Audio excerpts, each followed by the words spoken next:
Hello everyone, welcome to my channel PharmaGnyan. Today I am going to discuss skeletal system, the bone tissue. First, what is skeletal system?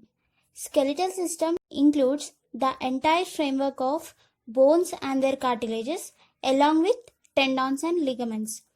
A bone is composed of several different tissues such as osseous tissue, dense connective tissue, cartilage, epithelium, nervous tissue, and adipose tissue. Osteology is the study of bone structures and their disorders. Let us discuss structure of bone. What does a bone contains? Coming to the microscopic structure, a common bone consists of following parts like diaphysis, metaphysis, articular cartilage, periosseum, medullary cavity, and endosteum. Diaphysis. What is diaphysis? Diaphysis is the bone's body or shaft. It is the long cylindrical and main portion of the bone. Epiphysis. Epiphyses are the proximal and distal ends of the bone. Metaphysis. Metaphyses are the regions between the diaphysis and epiphysis. In a growing bone, the metaphysis contains epiphyseal growth plate. This growth plate helps in the growth of bone longitudinally in length. So when we reach 18 to 21 age, then the cartilage will turns into a bone tissue, that is epiphyseal line. Then bone growth will be stopped. And articular cartilage. What is articular cartilage? Articular cartilage is the thin layer of hyaline cartilage covering the part of epiphysis where the bone will join with the other bone. And periosseum. Periosseum is a connective tissue sheath which is associated with the blood supply that surrounds the bone surface, and it is not covered with the articular cartilage or some other layer. Periosseum is the outer layer which covers the bone. And medullary cavity. Coming to the medullary cavity is a hollow cylindrical space within the diaphysis that contains yellow bone marrow and numerous blood vessels. This cavity minimizes the weight of bone by reducing the density bone material.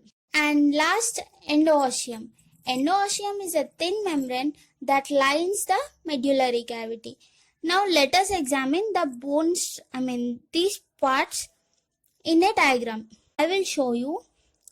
First, coming to the diaphysis. This region is known as diaphysis. This is the main body of the bone. And metaphysis. This is the area of metaphysis. It lies between the epiphysis and diaphysis. And epiphysis, the distal and proximal end. The distal and proximal end of the bone. This is epiphysis. And here epiphysis, SES, means plural form. Each bone contains 2 epiphyses and 2 metaphyses. And metaphysis, SIS, is the singular form. Coming to the articular cartilage, this is the articular cartilage which helps in the articulation with the other bones. And this is the layer of periosseum. You can see here, it is a thin layer which covers the outer part of bone. And this is the hollow region is medullary cavity. It contains yellow bone marrow and blood vessels. And this is the endosteum layer. You can see here. It is also similar to periosseum, and it lines the inner line of the bone.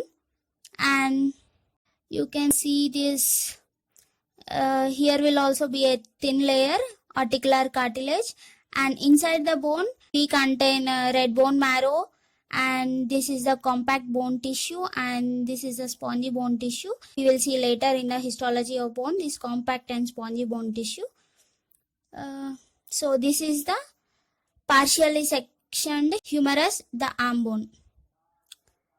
Next, Now let us examine the structure of bone at the microscopic level. So likewise other connective tissues, the bone or the osseous tissues contain abundant extracellular matrix that surrounds the widely separated cells. The extracellular matrix contains 15% of water, 30% of collagen fibers, 55% of crystallized mineral salts. So these mineral salts are mostly composed of calcium phosphate. The calcium phosphate combines with the other mineral salt, that is calcium hydroxide, and forms the crystals of hydroxyapatite. As these crystals form, that is hydroxyapatite crystals, they combine with other mineral salts such as calcium carbonate and ions such as magnesium fluoride, potassium and sulfate. They get deposited in the framework formed by the collagen fibers of extracellular matrix and the tissue hardens. This is known as calcification. We know that the process requires the presence of collagen fibers. Mineral salts first began to crystallize in the microscopic spaces between the collagen fibers. After the spaces are filled with the mineral crystals, then the crystals accumulate around the collagen fibers. The combination of crystallized salts and the collagen fibers are responsible for the strong and hard character of bone. Next, types of bone cells. There are 4 types of cells present in a bone tissue. They are osteogenic cells, osteoblasts, osteocytes and osteoclasts. Osteogenic cells. These are the unspecialized bone stem cells derived from mesenchyme. These are the only bone cells which undergo the cell division and results in developing into osteoblasts. Osteogenic cells are found in the inner portion of periosteum and in the endoosteum and also in the central canal. Next, osteoblasts. Osteoblasts are the bone building cells. These osteoblasts synthesize and secrete collagen fibers and other organic components needed to build the bone extracellular matrix. The osteoblast also helps in initiating calcification. These osteoblasts surround themselves with the extracellular matrix and become trapped in the secretions and to become osteocytes. Osteocytes are the mature bone cells and are the main cells in the bone tissue. These cells help in maintaining the daily bone metabolism, such as exchange of nutrients and waste with the blood. Like osteoblasts, osteocytes do not undergo any cell division. Osteoclasts are the huge cells derived from the fusion of 50 monocytes and are concentrated in the and are located in the endoosteum region. These are involved in the process of resorption. Resorption is a healthy breakdown of bone extracellular matrix and it is a part of normal development, maintenance and repair of bone. And coming to the tissue, osseous tissue. Based on the spaces, it is divided into 2. The difference between these 2 tissues is the spaces, microscopic spaces present between them. Compact bone tissue contains less spaces and spongy bone tissue contains more spaces. Compact bone tissue. What does a compact bone tissue consist of? Compact bone tissue consists of osteons or Haversian systems, concentric lamellae, lacunae, canaliculi, central canal, and perforating or Walkman's canals. So what is an Haversian system? Haversian system or osteons are the repeated structural units of bone. If we know a tissue is composed of cells, cells are the repeated structural units of a tissue. Likewise, a compact bone tissue consists of repeated structural units called osteons or Haversian systems. So this is an osteon and it contains concentric lamellae. These rings are called concentric lamellae and They are the circular plates of mineralized extracellular matrix of increasing in diameter, and they resemble the growth rings of a tree and surrounded with a small network of blood vessels, lymphatics and nerve cells located in the central canal. This is the central canal. Here you can see this is the central canal. So it will allow the blood vessels, lymphatics and nerve cells.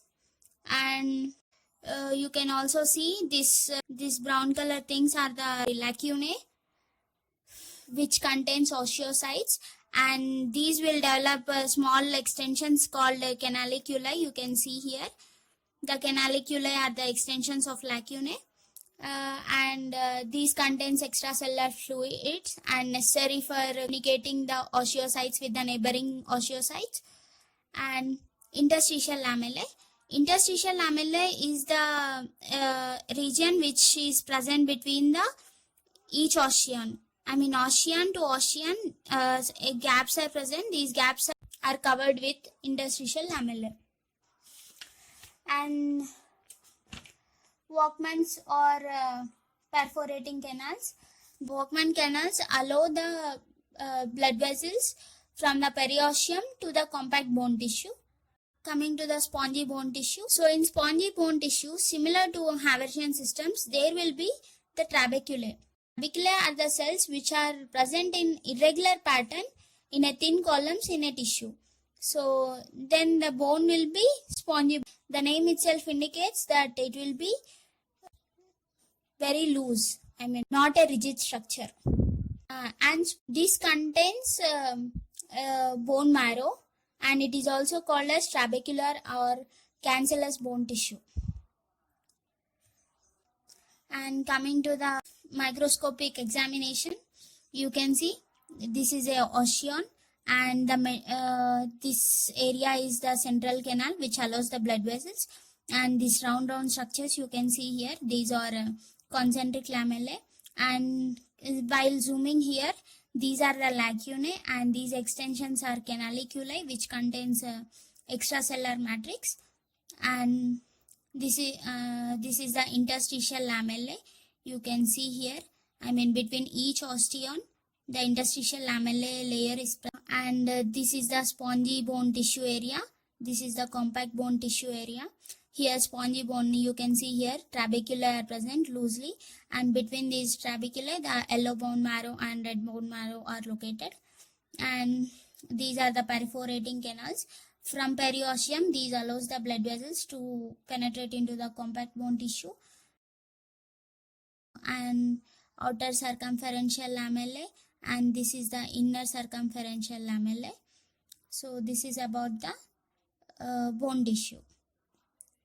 Here you can see spongy bone, and here you can see compact bone. So what are the functions of bone and skeletal system? Support and strength, protection.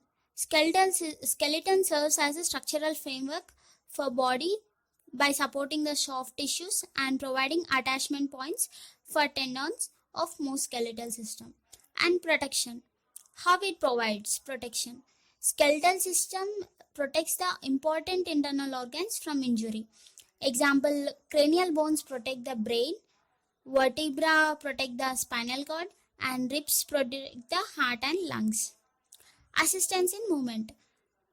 The skeletal muscles attached to the bones, when they contract, pull the bones and assist the movement. Mineral homeostasis, storage and release. So mineral homeostasis, bone tissue stores several minerals and minerals, especially calcium and phosphorus, which contribute to the strength of the bone.